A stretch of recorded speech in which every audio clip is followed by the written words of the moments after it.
Bonjour à tous et bienvenue sur le Salon de l'immobilier Marseille-Provence. Aujourd'hui, nous allons avoir de nombreuses conférences pour vous aider, pour vous aiguiller à mieux investir dans l'immobilier. Et tout de suite maintenant, nous allons parler du financement des primo-accédants et plus précisément des prêts sur une durée de 30 ans.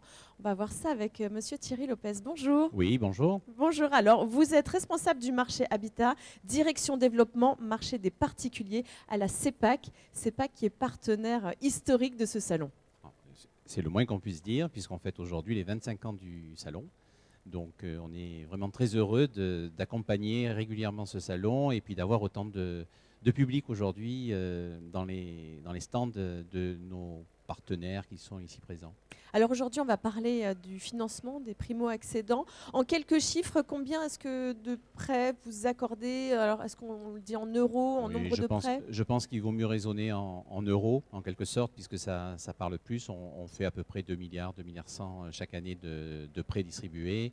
Et on occupe une part de marché de l'ordre de 20%, donc sur la CEPAC, ce qui est quand même assez conséquent.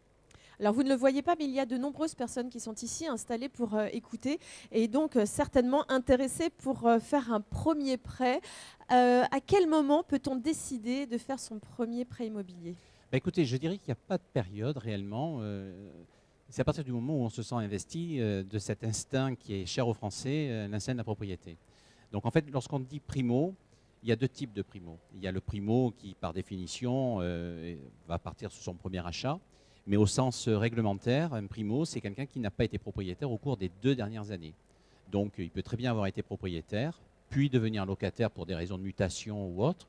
On a dans notre belle région des personnes qui arrivent de Paris, qui arrivent de Lyon, qui vont travailler chez Airbus ou autre, et qui donc, dans un premier temps, vont rester locataires. Et ensuite, il y a ce déclenchement qui se fait, qui se dit, mais on a toujours été propriétaire, on est bien dans cette région, on veut passer propriétaire.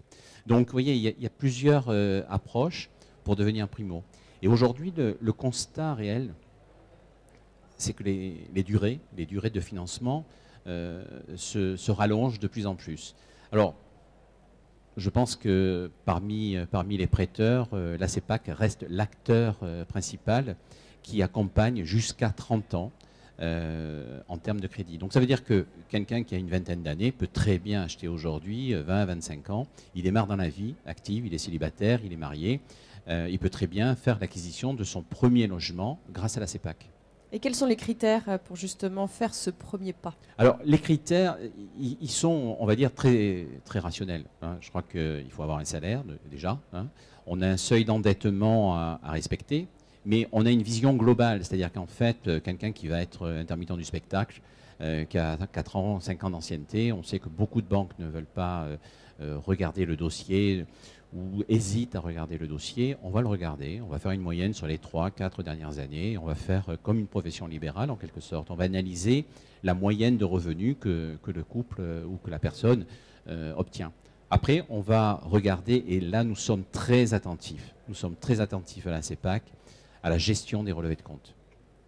En clair, quelqu'un qui va venir, qui va être avec un endettement peut-être un petit peu élevé, supérieur à 33, on va regarder s'il a un peu d'épargne de précaution, s'il a des relevés de compte avec des incidents de fonctionnement et des impayés. C'est sûr que même s'il est à 20% d'endettement, ça va être compliqué. On accorde énormément d'importance à la gestion des comptes et on demande les 3 derniers. Et même s'il y a un quotient important, enfin s'il y a une personne qui se porte quotient important? Alors, on n'a plus recours réellement à la caution d'un tiers. Dans un prêt immobilier, aujourd'hui, on va raisonner avec une garantie caution, mais pas avec une caution personnelle et solidaire. On va passer par un cautionnement d'un organisme.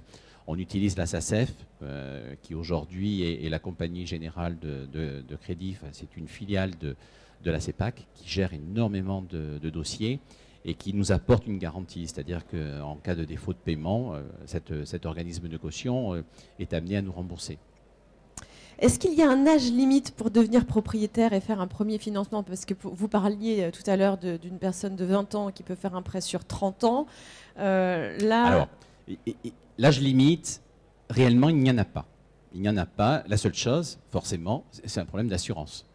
On imagine mal une compagnie d'assurance assurée à plus de 80 ans. Donc forcément, on va être rattrapé par la limite d'âge. Maintenant, c'est vrai que on a du mal à comprendre, mais après c'est une appréciation, on a du mal à comprendre quelqu'un qui va venir nous voir à 70 ans pour acheter. Mais il y a des parcours de vie qui l'expliquent. Il y a des parcours de vie qui l'expliquent, mais c'est vrai que quelqu'un qui a 70 ans, bon, on peut le faire, mais on n'ira pas plus de 10 ans. Oui, on sera limité à 10 ans. Donc, ce qui va être assez faramineux pour le client, c'est que ce n'est pas le crédit qui va être cher. Ce sont les assurances. Ben, c'est l'assurance. De ce crédit. Le risque d'assurance est énorme pour un assureur, donc il va majorer. Il va majorer et le client va être très embêté. Ça, c'est le premier paramètre. Le deuxième paramètre, c'est que lorsqu'on a ce genre de clients, c'est bien souvent des personnes qui ont une grande villa avec beaucoup d'enfants. Les petits-enfants ne viennent plus parce que c'est compliqué, la maison est difficile à entretenir. Donc ils vont raisonner sur on était loin, c'était bien. Maintenant, il faut qu'on se rapproche du centre-ville, des commodités, des hôpitaux, des lieux de loisirs où on utilise de moins en moins la voiture. Donc ils se vendent une grosse villa et ils vont acheter un appartement et souvent, je dis bien souvent, ils n'ont pas besoin de financement. Certains, bon, ils étaient loin, le prix de la maison ne se vend pas la valeur estimée et ils ont besoin d'un complément. Ils ont besoin d'un complément, donc on fait, on va dire, une queue de crédit en quelque sorte sur l'acquisition. Donc là, ça passe. Voilà. Et le crédit relais aussi? Alors le crédit relais, bien entendu, c'est un élément phare de la CEPAC parce que, alors là, on n'est pas vraiment dans la primo. Mais oui, là, on n'est plus dans le sujet, mais on va y revenir. Mais néanmoins, c'est important. Mais c'est pareil, parce que c'est vrai que le crédit relais, c'est un moyen d'acquérir aujourd'hui sans avoir vendu, à des coûts qui sont excessivement bas aujourd'hui. On ne parle plus de taux d'intérêt réellement, parce que les taux d'intérêt, on le dit depuis des années. Il n'y a plus d'intérêt. Ben, c'est-à-dire que... Pour les banques. Ben, alors ça, pour les banques, c'est clair, on a du mal. Mais pour le client, c'est le moment d'acheter, effectivement, parce que les taux d'intérêt sont excessivement bas. Ça fait à peu près 3-4 ans qu'on le dit. Mais là encore. Là encore. Ben, encore plus d'ailleurs, non? Là encore plus, oui, effectivement. Chaque année, on est donc même vous très prêtez étonné. plus facilement qu'en 2008, par exemple? Alors, c'est pas qu'on prête plus facilement, on prête moins cher. Oui. Voilà, on prête moins cher. Donc, et je vous Il y a eu un moment, les banques étaient plus frileuses quand même sur le prêt immobilier parce qu'il y avait des taux d'intérêt qui n'étaient pas forcément très hauts, mais il y avait une période quand même, on peut le dire, de crise où les... Alors oui et non, c'est-à-dire qu'en fait, on était très frileux sur les longues durées, sur les durées très longues. Passé 25 ans, on n'envisageait pas de prêter.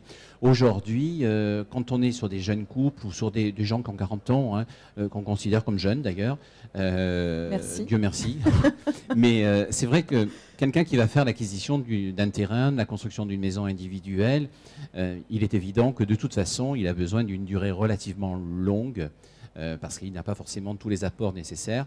Et donc là, on intervient sur une durée en moyenne. Hein, le prêt, la durée moyenne distribuée dans le neuf, c'est 25 ans. Voilà, 25 ans. On est sur 25.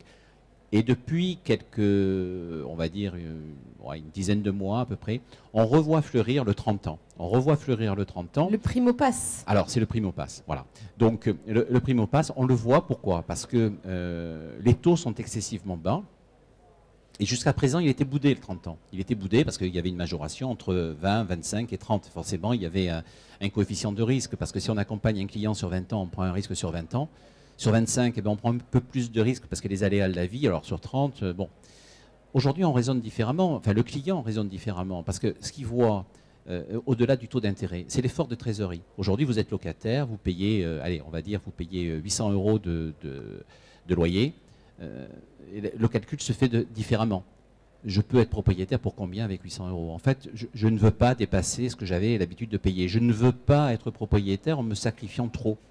Voilà. Effectivement, si ça se fait maintenant. Ça se fait parce qu'entre 20 et 30, c'est 17 ou 18% de plus de budget. Oui. Si on veut raisonner sur 30 ans avec un budget équivalent, c'est à peu près 100 € de moins. Vous voyez, vous faites un achat dans le neuf, vous achetez un petit appartement si vous êtes célibataire, ou même un plus grand, parce que ici vous trouverez des annonces qui sont assez intéressantes. Si vous achetez pour 250 000 €, pour vous donner un ordre d'idée, un couple qui gagne 3 000 €, 250 000 €, ça va varier de 1 200 sur 20 ans à 800, 900 € sur 30 ans. Donc forcément, ça permet de partir en vacances. C'est ça. Puis les gens y pensent ou pas, mais quand on est locataire, c'est à fond perdu. Quand on est propriétaire, que ce soit sur 25 ou sur 30 ou sur 20, peu importe la durée, c'est pas à fond perdu. C'est de l'épargne volontaire. C'est de l'investissement dans les murs. C'est ça, c'est ça. Bon, et puis la durée de détention d'un bien, c'est environ 7 ans. Hein. Donc aujourd'hui, au bout de 7 ans, le client va revendre. Donc ce qu'il faut faire, c'est j'arrive, je suis locataire, j'investis aujourd'hui dans une résidence principale.